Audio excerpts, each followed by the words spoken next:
Olá, o meu nome é Cássia Regina, eu sou professora de Física aqui no Pré-Vestibular Social do SEDERJ e nós vamos estar trabalhando agora o capítulo 8, Composição de Velocidades. Se você tem o capítulo 2 muito bem fundamentado na sua cabeça, eu acho que isso já vai ser o nosso passo inicial para poder ir muito bem nesse conteúdo. Eu vou começar aqui falando com vocês sobre a velocidade do carro. Existem algumas características aqui que a gente aprendeu ao longo do curso até esse momento, e uma delas é que velocidade é uma grandeza vetorial, então precisa de módulo, direção e sentido. Então é o que está acontecendo aqui.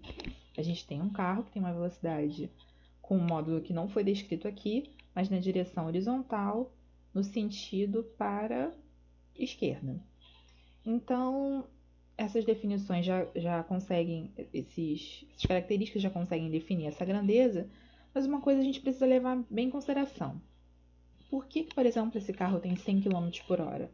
Porque a gente está medindo isso em relação a alguma coisa. E aí a gente retorna lá para o começo do capítulo 2, que fala sobre referencial. Então, uma coisa que a gente tem que levar aqui nessa figura em consideração, que essa velocidade do carro ela é 100 km por hora em relação à Terra. Então, olhando para essa árvore como referencial, a gente pode dizer que ela está parada, mas como assim ela estaria em repouso? Quer dizer que a velocidade dela em relação à Terra não muda, não é diferente, elas possuem a mesma velocidade. Então, essa árvore tem repouso em relação à Terra. E aí o carro em relação à Terra possui 100 km por hora porque existe essa diferença de velocidade entre eles. E aí a gente começa a definir em relação ao que nós estamos falando que aquilo tem determinada velocidade ou não. Então, esse carro, ele tem essa velocidade em relação à Terra, que é como que a gente apresenta aqui. Pensando num rio, esse rio ele está descendo para a direita, né? A indicação do vetor velocidade aqui, a correnteza ela é para a direita, e o valor dela é 3 km por hora. Uma outra coisa que a gente pode dizer é que a velocidade do rio é de 3 km por hora em relação à margem, à terra. Então, uma outra forma de escrever a velocidade do rio é a velocidade do rio, vírgula terra, quer dizer que é a velocidade do rio em relação à terra. Ou vírgula ou barra, qualquer um dos dois está correto. E aí, uma outra coisa que a gente pode dizer seria essa velocidade do barco. Então, qual é a velocidade do barco? Eu posso dizer que é 4 km por hora. Então, o velocímetro do barco marca 4 km por hora. O motor é capaz de dar para esse barco, através da hélice dele, 4 km por hora. Então, vamos pensar no seguinte: a gente vai pegar esse barco e vai colocar rodinha neles. E, em vez de pensar que esse motor dá esses 4 km por hora para a hélice, para poder ela girar, que ela estaria em alto mar, no rio, na praia, não sei, ela vai dar para a rodinha, tá? Não passe de mágica. Quando isso acontece, a gente pode dizer que a velocidade do barco em relação à estrada ou à terra é de 4 km por hora, porque o velocímetro dele marca isso, pura e simplesmente. Então, se a gente pega esse barco e coloca ele no rio, em vez de dizer que a velocidade do barco em relação à estrada, como era antes, quando tinha rodinha, passa a ser em relação ao rio, ok? Então, isso em relação ao rio seria a velocidade. Por que mudou de local? Sim, porque mudou de local, tudo bem? Então, o lugar que ele está é o rio. Então, a velocidade do barco em relação a onde ele está, que é o rio, é 4 km por hora. Até aí, estamos indo. E aí, a gente vai usar como exemplo essa barraca de sol, que é comum em praia, mas nós usaremos aqui no rio, na margem do rio. Essa barraca de sol, ela tem uma pessoa embaixo dela e essa pessoa visualiza o barco descendo o rio. Então, qual vai ser a velocidade que essa pessoa vai enxergar o barco descendo? Vai ser os 4 km fornecidos pelo motor do barco? Vão ser os 3 km por hora, fornecidos pela correnteza do rio? Então, assim, é muito intuitivo você pensar que seria a soma das duas velocidades. O barco desce com 4 e a correnteza ajuda o barco a descer. Então, a gente pode dizer que a soma da velocidade vetorial do barco com a do barco em relação ao rio e do rio em relação à terra, vai dar do barco em relação à margem, lá à terra. Então, acompanha comigo para ver se foi. A velocidade do barco em relação ao rio é o do motor. A velocidade do rio em relação à margem, à terra, é a da correnteza. E a velocidade do barco em relação à margem é alguém que está lá na margem enxergando o barco indo. Então, quando o barco está indo, o que eu enxergo descendo o rio?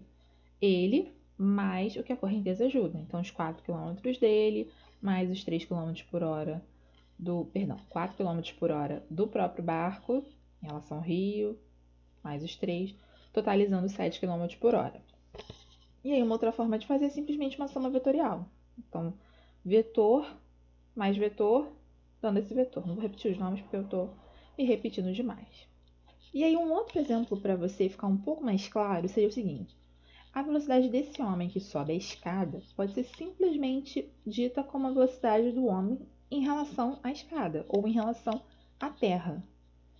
E se eu disser que vale 3 km por hora, o que os pezinhos dele, né, o que as perninhas podem fazer, podem subir as escadas, você entende que isso é exclusivamente do homem, que a escada em nenhum momento ajudou ele a subir. Por quê? Tanto a estrutura da escada como todos os degraus não se movem nem um em relação ao outro, nem em relação à terra. Então, eles estariam em repouso, velocidade nula. Tudo bem? Então, esse vetor aqui, velocidade do homem, também pode ser chamada velocidade do homem em relação à escada. Se você coloca esse homem numa escada rolante, a estrutura da escada, ela é uma estrutura que não tem a estrutura de baixo não tem variação de velocidade, mas os degraus têm. Eles se movem em relação à terra, em relação ao nosso referencial que está sendo usado desde lá do carro. Então, a velocidade da escada em relação à terra muda, deixa de ser 0 e passa a ser 2 km por hora. Então, o homem continua com 3, a escada passa a ter 2. Então, se o homem sobe com 3 e a escada sobe com 2, alguém que está parado aqui do lado de fora enxerga esse homem subindo a escada rolante, que velocidade ele vai perceber? Isso é muito mais intuitivo do que o exemplo do barco, porque é uma coisa que você pode vivenciar muitas vezes. Você está subindo o metrô e aí a escada do metrô, a escada rolante do trem, do metrô, está muito cheia. E aí o que a gente faz? A gente sobe as escadas laterais para poder enfrentar aquele monte de gente um pouco mais rápido. Se é um dia onde está tudo livre, você não tem muitas pessoas na escada, o que você faz? A escada está subindo e você ajuda ela e sobe também. Então, a velocidade resultante, que estou lá embaixo, ou em cima, eu estou parado em algum lugar em relação à terra, enxergo a pessoa subindo, seria da escada rolante, mais a dela em relação à escada, que é onde ela está, dando a velocidade do homem em relação à terra, algo que está completamente em repouso, ok? Tendo entendido isso, eu sei que a nomenclatura ela fica realmente difícil, você precisa praticar, volta aí, vê de novo, vê se você entende, mas a ideia em si, ela não é complicada, realmente é só a nomenclatura que às vezes embaralha um pouco. Agora pensa no barco subindo o rio, o que seria isso subindo o rio? A gente tem ainda a correnteza apontando para a direita, descendo, com o mesmo vetor velocidade, com o mesmo módulo, 3 km por hora. E a gente pega o barco e coloca ele no sentido contrário. Então, uma coisa que precisa ficar clara é o seguinte: em todo momento anterior, eu disse, aqui nesse caso, por exemplo, que a velocidade do rio em relação à Terra aqui era 3 km por hora. Então, aqui botei só o módulo, só o valorzinho. Quando eu estou dizendo que ele está descendo, que ele está indo para a direita, e digo que ele é mais 3, automaticamente eu estou dizendo que para a direita são os valores positivos. Então, pensa no eixo do x. Ele aumenta para a direita, então 0, 1, 2, 3, e diminui para a esquerda. 0, menos 1, menos 2, menos 3. É essa a ideia aqui. Então, a velocidade do barco, vetorialmente, ela é negativa. Então, aqui a gente tem 4 km por hora em módulo, você não está pensando no sentido, apenas no valor. Mas quando você realiza a soma, o valor já aparece aqui, ó. Quando você vai realizar a soma vetorial, você precisa pensar assim no sinalzinho dele. Então, a gente já deixa isso claro. A gente continua tendo a velocidade do barco em relação ao rio, só que para o outro lado, passa a ser negativo. E aí, já que o barco, ao invés de descer, está subindo, qual seria a velocidade que eu, na margem do rio, enxergo o barco subindo? Então, isso também é bem intuitivo. Quando o barco desce o rio, é ele, motor, sendo ajudado pela correnteza. Quando ele sobe, ele precisa fazer um movimento contrário, e principalmente contrário à correnteza. Então, no momento em que ele resolve subir, o motor continua dando a mesma coisa, mas eu já não enxergo ele subindo com tudo que o motor dá. Por quê? Porque tem a correnteza atrapalhando. Então, a minha velocidade resultante é o seguinte: a gente escreve desse jeito: velocidade vetorial do barco em relação ao rio, mais a do rio em relação à terra, vai dar do barco em relação à terra. Você escreve normalzinho assim. Mas a soma vetorial, ela precisa apresentar os sinais.